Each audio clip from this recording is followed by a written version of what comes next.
कर्मफल के सिद्धांत के अनुसार सारे ज्योतिषियों का उपाय आपको नहीं फलित होगा। वो पूर्व निर्धारित है कि कौन से ज्योतिषी के पास जाएंगे, कितना खर्च करेंगे, कितना फल लेके जाएंगे, कितनी मिठाई लेके जाएंगे तो आपका काम होगा। ये भी पूर्व निर्धारित। आप देखिएगा कि जितना गुटखा खाने वाला व्यक्ति है उसका अपने पिता के साथ संबंध खराब होगा, चाहे पिता खुद गुटखा क्यों ना खाते हो।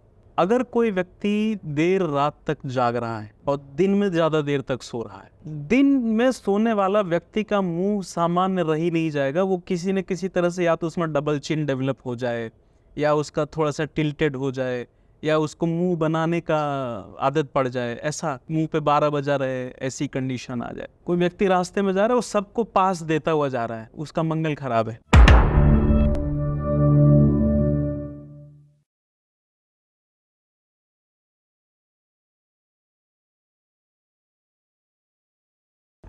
इसमें एक सवाल ये बनता है कि अगर किसी व्यक्ति की कुंडली ही ना हो या उसके जन्म समय स्थान स्थान का तो ज्ञान लोगों को होता है, जन्म समय जन्मदिन का ज्ञान काफ़ी लोगों को नहीं होता है।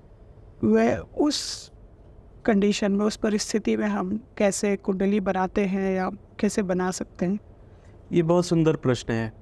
बहुतायत लोग जिनमें उनमें या उनके माता पिता में इग्नोरेंस रही, बर्थ टाइम नहीं नोट हो पाया, कई बार लोग बर्थ डेट भूल जाते हैं। मुझे तो गांव के कई लोग मिलते हैं, कहते हैं कि चाची से पूछ के बता रहा हूँ, चाची कहीं जिस दिन भैंस बिकी थी उस दिन तुम्हारा जन्म हुआ था, ना महीना ज्ञात ना वर्ष ज्ञात। ऋषियों ने इस विषय पर पहले ही खूब चिंतन किया हुआ है। ज्योतिष की एक विधा है जिसे नष्ट जातकम कहते हैं। नष्ट जातकम का अभिप्राय ये कि जिसके बारे में कोई सूचना नहीं तो उसका निर्णय कैसे होगा। क्या उसके जीवन में मुहूर्त का ज्ञान नहीं होगा, क्या उसको कौन से ग्रह की शांति करानी चाहिए, ये नहीं बताया जाएगा। इसके लिए नष्ट जातकम में कुछ विधियां हैं जिनको आजकल हम अंग्रेजी में बर्थ टाइम रेक्टिफिकेशन कहते हैं, BTR टेक्निक्स। आपके जन्म के समय का निर्धारण हो जाता है। देखिए, जो हमारी हथेली है, इस हथेली से ग्रह स्पष्ट निर्णय निकलते। ग्रह स्पष्ट का मतलब कि ग्रहों के भोगांश का निर्णय कर लिया जाए कि कौन सा ग्रह किस राशि में किस नक्षत्र में बैठा हुआ है, ये आपकी हथेली बता देगी। यहाँ तो पामिस्ट्री भी इंक्लूड होगा? हाँ, पामिस्ट्री इंक्लूड हो गई। पामिस्ट्री कोई अलग से विषय नहीं है, वो ज्योतिष का ही विषय है। कि भारतवर्ष में जितनी भी फलित की विद्याएं निकली हैं वो सब वैदिक ज्योतिष से निकली। वैदिक ज्योतिष वो मदर है सभी तरह के एस्ट्रोलॉजी की। अब वो नाड़ी हो, वो लाल किताब हो, वो भृगु संहिता हो, वो अगस्त्य संहिता हो, वो जैमिनी सूत्रम हो, वो हस्तरेखा हो, इन सब का मूल वैदिक ज्योतिष है। और इन सबको मिला जुला करके ही निर्णय होना चाहिए। मैं इसलिए कहता हूँ कि ज्योतिष हमेशा एक 1-to-1 कन्वर्सेशन की विद्या है। आजकल लोग इंटरनेट पे केवल लग्न कुंडली डाल देते हैं और बताने वाले बता भी देते हैं। वो 90% एजम्पशन है, कोई मैथमेटिक्स नहीं हुई, कोई कैलकुलेशन नहीं हुआ, केवल कुछ कॉम्बिनेशन के आधार पर बोलना शुरू कर दिया। ये फेक ज्योतिष है। ज्योतिष का तरीका ये है कि आपके पास अपना फैमिली एस्ट्रोलॉजर होना चाहिए, जिसको पता है कि विकास भाइयों में बड़े हैं, विकास से एक बड़ी बहन है, तब कुंडली का निर्णय होगा। वही जन्म पत्रिका अगर बड़े भाई की है तो उसके निर्णय अलग होंगे, छोटे भाई की है तो निर्णय अलग होगा, फलित अलग हो जाएगा। लेकिन आजकल तो सब 2 मिनट मैगी वाला मसला चल रहा है। लोग बहुत सारे ऐसे एप्लीकेशंस बन गए हैं, लोग चैट उस पे। अब देखिए, ये कितनी बड़ी विडंबना है कि वैदिक ऋषियों की भूमि, हम ऋषि पुत्र हैं, ऋषियों की संतानें हैं, और हम फलित के लिए किसी एप्लीकेशन पर निर्भर हो रहे हैं। ये राहु काल चल रहा है, एप्लीकेशन पर विश्वास है, हमें नहीं पता कि पीछे कौन बैठा है। और बगल में हमारे प्रकांड ज्योतिषी रहते हैं, हम कहते हैं अरे यार नहीं, इसे नहीं दिखाएंगे, एप्लीकेशन पे दिखाएंगे। ये भी एक तरह का राहु काल है। उपाय कौन बता रहा है यह बहुत महत्वपूर्ण है। उपाय जो बता रहा है, अगर उसके पास उपासना का बल नहीं है तो उसका बताया हुआ उपाय कभी फलित नहीं होगा, वो चाहे कितना ही शास्त्रोक्त क्यों न बता रहे हैं।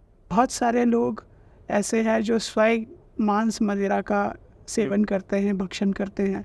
और जो आपने कहा कि फिर तो साफ बात हो जाती है कि अगर ऐसे व्यक्ति अगर किसी को कोई उपाय बताते भी हैं तो वो उस व्यक्ति के लिए कितना फलित होगा, इस पे संशय करना चाहिए। बिल्कुल, वो जो साधक है, ज्योतिष भी साधना का विषय है, उसके पास उपासना का बल होना चाहिए। ज्योतिष केवल कुंडली विश्लेषण और फलित नहीं है, उसमें आशीर्वाद का भी पुट छुपा हुआ है। जब आप किसी को उपाय बताएंगे तो एक तो ये होम्योपैथी की तरह है कि एक व्यक्ति को एक ही उपाय काम करेगा, और उस व्यक्ति को जो ज्योतिषी का उपाय काम करेगा वो ज्योतिषी भी पूर्व निर्धारित है। कर्मफल के सिद्धांत के अनुसार सारे ज्योतिषियों का उपाय आपको नहीं फलित होगा। वो पूर्व निर्धारित है कि कौन से ज्योतिषी के पास जाएंगे, कितना खर्च करेंगे, कितना फल लेके जाएंगे, कितनी मिठाई लेके जाएंगे तो आपका काम होगा, ये भी पूर्व निर्धारित। तो मैं लोगों से ये कहूँगा कि ये जो प्रैक्टिस है कि एप्लीकेशन पे दिखा लिया और रोज कुंडली दिखा रहे हैं, सामान्यतया मर्यादा ये है कि एक संवत्सर में 4 बार से अधिक जन पत्रिका न दिखाई जाए। और कुछ ज्योतिष के शौकीन लोग हैं जो रोज दिखा रहे हैं, है ना, आज इनके पास, कल उनके पास, परसों। कई सारी वेबसाइट्स हैं जो अलग अलग इन्फॉर्मेशन देती हैं, सेम डेटा लेती हैं पर अलग अलग इन्फॉर्मेशन देती हैं, तो इसलिए उन पर ट्रस्ट करना वो भी एक क्वेश्चन फलित कैसे होता है इसको जरा सा समझा जाए। जिन चीज़ों का रिपीटिशन हुआ है, जो हमारे पास प्रमाण के रूप में अनुभव है, वो हमको ज्ञान होना चाहिए कि भाई हमने 1000 कुंडली देखी, राहु तीसरे भाव में था तो वो व्यक्ति कैसा कैसा था, उसके साथ राहु महादशा में क्या क्या हुआ था, वो एक अनुभव मेरे पास हो। दूसरा कि सिद्धांतों में, संहिताओं में, पुस्तकों में क्या लिखा हुआ है वो हमारे पास हो। और तीसरा कि हमारे पास गुरु का आशीर्वाद और इष्ट का बल हो। और चौथा हमारे पास इंट्यूशन हो। वारामीर कहते हैं कि बिना इंट्यूशन के फलित नहीं हो सकता। आप 1 लाख से ऊपर सूत्र हैं सामान्य ज्योतिष में, और गहराई में जाएंगे तो करोड़ों सूत्र हैं। एक व्यक्ति की कुंडली देखते समय ज्योतिषी को कितने सूत्र याद आ पाएंगे? तो इसलिए इंट्यूशन का जो पुट है वो बहुत आवश्यक है, और वो आएगा जब इष्ट देवता की कृपा होगी। अब देखिए, ज्योतिष कहता है कि कुंडली देखते समय सूर्य या चंद्रमा की उपस्थिति होनी चाहिए। और हमारा इंटरनेट वाला ज्योतिषी टॉयलेट में बैठा है, वहां से भी प्रेडिक्शन कर रहा है ना जी। आप मोबाइल पे बात कर रहे हैं, उधर पता चले कि वो मुर्गा नोच रहे हैं, और आपको बता रहे देखिए आपका बृहस्पति तो खराब है। भाई तुम्हारा बृहस्पति खुद खराब हो रहा है ना। तो इसलिए सबसे अच्छा ये है कि अपने एक व्यक्तिगत पारिवारिक ज्योतिषी हो, उनसे बीच बीच में सलाह ले लिया। जो एक सामान्य व्यक्ति है वो किस तरीके से ज्योतिष से लाभान्वित कर सकता है खुद को या अपने परिवार को, अपने प्रियजनों को, किस तरीके से हम। और इसमें मैं थोड़ा सा आपसे चाहूँगा कि आप वास्तु को भी लेकर और न्यूमरोलॉजी को भी लेकर कुछ बीच में आप बताएं, क्योंकि मुझे लगता है कि जब आपने कहा कि मदर है एस्ट्रोलॉजी और यही सभी उसके ब्रांचेज हैं। देखिए, सबसे पहली बात तो ये है कि सामान्य से सामान्य व्यक्ति भी ग्रहों के कारकत्व को समझ सकता है। हमारे क्या करने से कौन से ग्रह का परिणाम बुरा होगा, इसको थोड़ी सी ऑब्जर्वेशनल स्किल से समझा जा सकता है। इसके लिए कोई बहुत रॉकेट साइंस या ज्योतिष के सारे शास्त्र पढ़ने की आवश्यकता नहीं है। एक उदाहरण मैं देता हूँ आपको। जैसे मैं पूर्वांचल जाता रहता हूँ तो वहाँ देखता हूँ कि गुटखा खाने की, पान खाने की खूब प्रवृत्ति है। खूब पान गुटखा खाया और खूब थूक रहे हैं। मैंने उनको कहा, ये जितने थूकने वाले हैं, कि भाई इससे आपका सूर्य खराब होगा। आप देखिएगा कि जितना गुटखा खाने वाला व्यक्ति है उसका अपने पिता के साथ संबंध खराब होगा, चाहे पिता खुद गुटखा क्यों ना खाते हो।